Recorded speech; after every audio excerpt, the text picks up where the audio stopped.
Okay, so the first thing I did was work on this rear wheel. And this was the easiest to get on there. The only problem I had was, since I use the stock CBR sprocket, I had to change out the chain in the front sprocket, which is a 530 pitch. I'm not sure how many links. I will have to look into that, but I ordered it off Amazon, the chain and the front sprocket. And then I used the original spacers from the CBR axle and nut.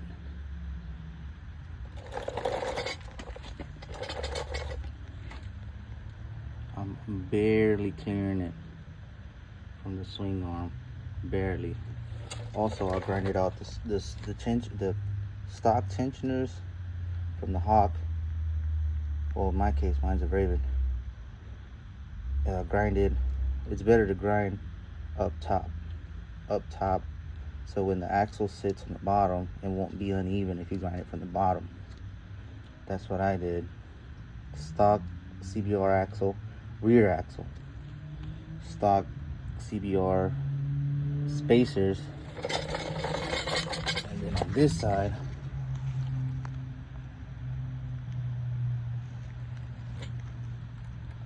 what I did here was drill out the hole. I think it's a 17.7 millimeter. I'm not sure. I'll have to look into that. Drill out the caliper where the axle goes through the caliper. I drilled that out. Stock CBR spacer on this side. Stock CBR rotor. And I had to grind out because this acts as a spacer as well, this piece.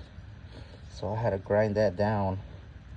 I'm not sure how much. I gotta get my digital caliper to measure that, but I've grinded it down. I kept grinding it down, measuring, putting it back on there until it worked, because it would be too tight and it wouldn't fit.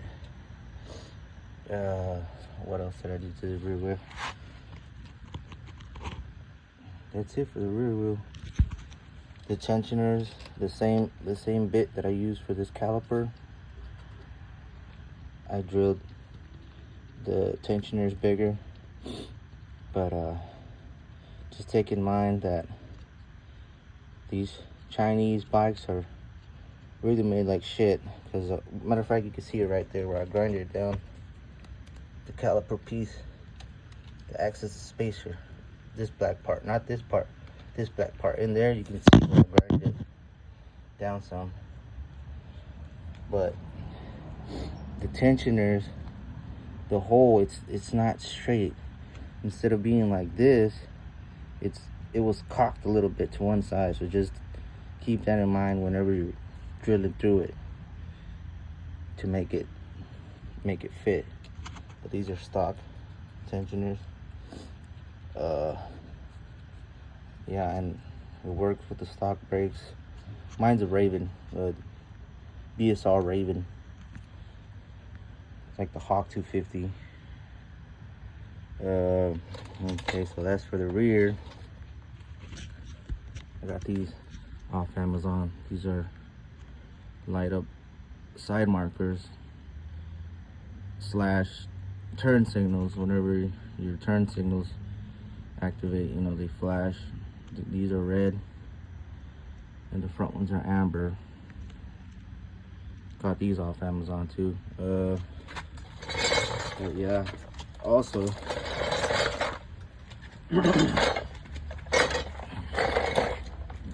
I rode it for a while with no speedo because of the wheels.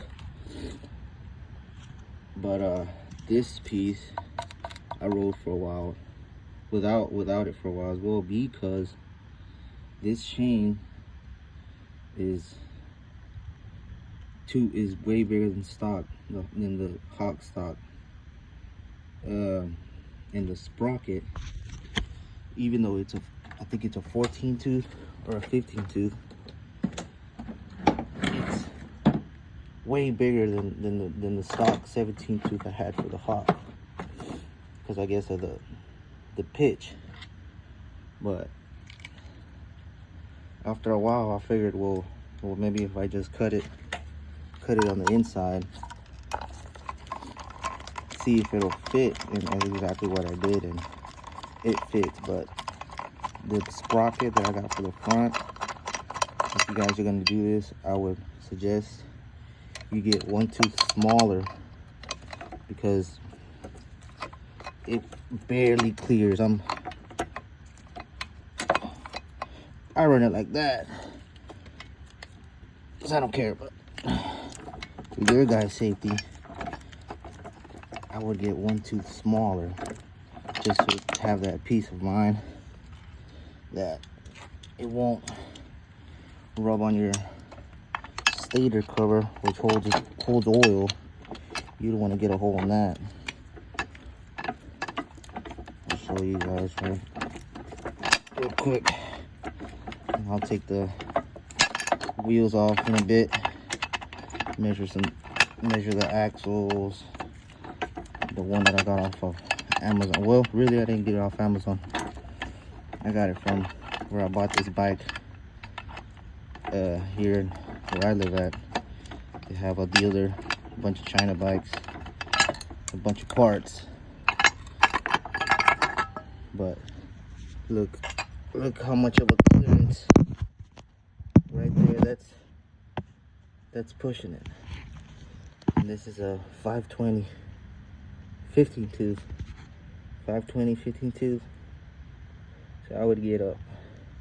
If you keep the stock, I don't know if you can change that, the rear sprocket, to a 420. It was a 428 originally. But since it's the CBR, it's the 520 pitch.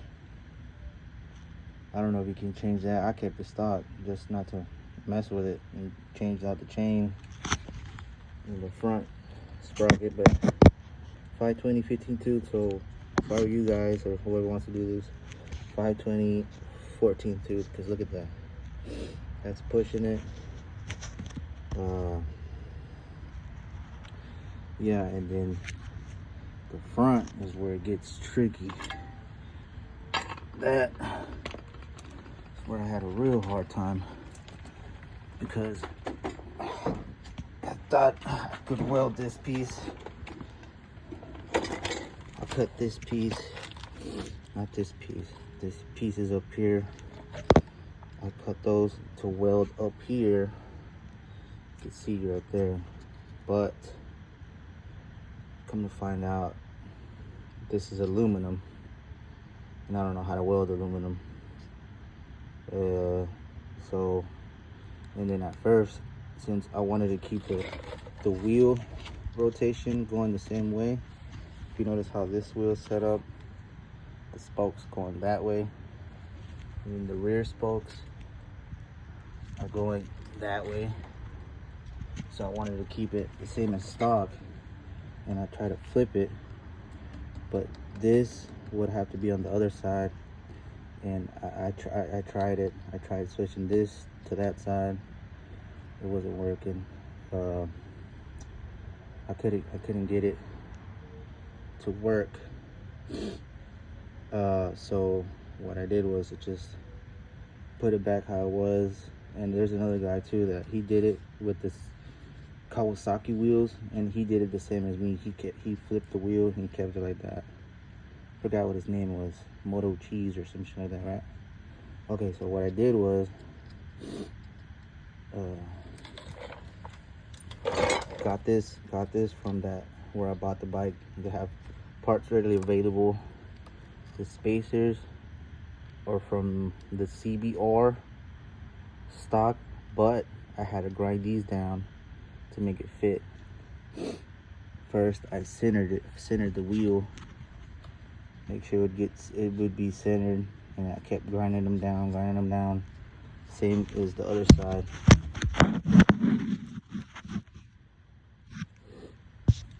And this one's a 15 millimeter, which is stock. The axle stock is 12, and this one's 15. So you have to open up the what is this called? this piece right here, this strut shock, whatever, I forgot what it's called. You have to open it up with the drill bit.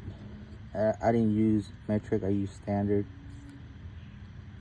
And I'll have to pull those out, see what sizes those were. Okay, so back to this. To make this the stock brake work, with this is a stock CBR rotor. So what I did was, the plates that I was gonna weld onto this piece, I ended up using them as spacers, plus a mounting bracket. The mounting bracket, all it does is extend it, since I guess the rotor is bigger than the stock hawk rotor, you know, push it more out.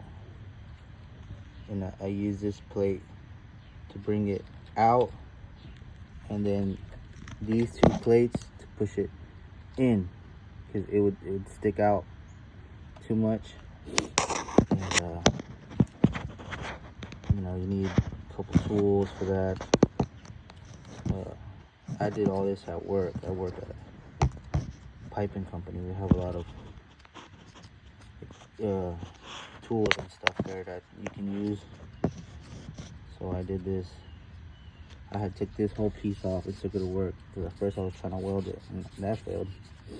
So I did this. It doesn't look the best, but it works. Make sure, you know, to cut around it, make sure it fits, make it fit right here. Then use some lock washers and lock nuts just to be on the safe side. And then use those plates. And right here, those plates have to be trimmed a certain way, since the mountain holes right here go like this, they go like that, and then they dip down, just like this. They dip down like that and then come back up. So these have to be trimmed a certain way. You just have to play with it, keep grinding, cutting. But I don't know if you guys would need measurements. The idea is just to put it on the rotor, and then from there see how much space you need from the caliper mounting holes to the mounting bracket that you're gonna put to make it work. And then that's how I did that. Even though the wheel is supposed to spin the other way, I mean, I haven't had any problems, because it says it right here, tire rotation. It's supposed to go that way, you know, because it's supposed to be turned the other way, but you know, that's not gonna work. So I haven't had any problems, and that's about it. Came up on these wheels for 200 bucks. The wheels, the axles, I couldn't use this stock axle because on one end it was 15 all the way in, but on one end it was like way thicker. I don't know what's up with that, but I couldn't use it, so I had to buy this one, this axle, and it works. Got the wheels, the axles. I still have the stock CBR tensioners, but I didn't use them because I would have to cut them to fit inside the swing arm. So I just used the stock ones and drilled the hole bigger for 200 bucks. Yeah, it was a good deal. The guys, they were, that's what they did, I guess. I don't know, they were super sketchy. They pulled up to a shop and everybody's doing drugs and bikes taken apart everywhere, but 200 bucks, you know, for that's a good deal. I could have passed that up. But yeah, that's how I did that. And yeah, just gave her a good cleaning.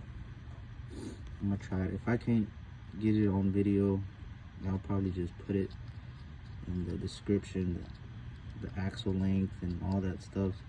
The spacers, you can get those on Amazon. This one's 15, so I would buy the but then you have to measure of how it goes in this wheel.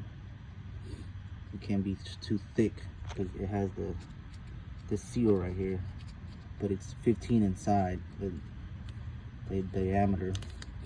You can get those off Amazon. I still have some in the back that I didn't use because I just use the stock CBR spacers. But yeah, hopefully this will help somebody, you know, want to do this mod. But if you do this, keep in mind it's basically a street bike now. It's not, if you've never ridden a street bike, just be careful, because it rides like a street bike now. It doesn't ride like, I had a 500, a GS 500, and it rides like that. Like there's a big difference of how it handles, how you ride, because of the wheels. And just take that in consideration, because you're not going to be able to just go off-road. I've tried it when I had it with the GS 500, and I almost wiped out. I did it though, luckily. But this rides way different than the stock wheels, stock tires. And then this, since the stock speedo cable goes on this side, you can see that because it's scratched up. I tried to apply it, but there's just not enough space right there, not enough room.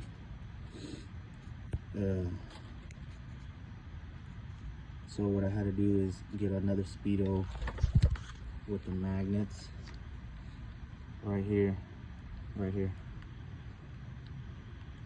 I put the magnet, you can see it right there. I use some JB weld, the stick weld, because this magnet will move this way and that way, and it has to be flat, because if not, it's not going to work. The sensor's not going to read it. So I put some JB weld, stick weld, and it's on there good. And then I put the bracket right there on this, and whenever it passes through that sensor, it tells you the speed, which is good, because I was riding with I would use my phone GPS speed app, whatever, to tell the speed, how fast I was going, and it's really close. I'm off maybe 2 miles per hour, but considering it's good for me. But yeah, that's basically it. That's how I did this. I need to buy some new wheels soon, because these look rough. But yeah, questions, comments, you know, just ask. Next video I try to do is, you guys do this. You know, this is very important if you want to keep your speed, just to see how fast, you know, you're going, and the tack, the RPMs, the tack, you know, the wiring, you know. I just did that recently. Yeah, this thing's pretty much stock. The only thing I've done to it is LEDs, all LEDs. I did the EGR delete, whatever. You know, what I did was take this off, cut it, leave a little piece long enough to smash it with the hammer, just because I've seen somebody do it else online. The first time I did one of these though, I cut it flush, put some JB weld on that hole, and it worked. But I just did this because, you know, I did the NGK spark plug. What else? It's pretty much stock. Carb is stock. I haven't messed with that. The EGR hoses that go to the airbox. That one I capped it off with one of the same lines that go to one of these lines somewhere from the EGR. I used this one to cap that. See, this one and then that one too.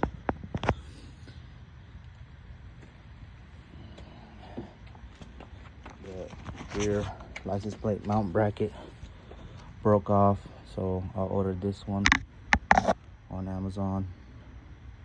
Made it work. Wow, I just noticed that. No, that's not broken. Yeah, so I had to trim a lot of this, trim a lot of that, because this goes like all the way down here, and then use, I think, longer bolts and nuts to make this work. But yeah, any questions, comments, let me know. Try to answer them as best as I can. But thanks for watching. I know the video is kind of long, but hopefully it was worth it.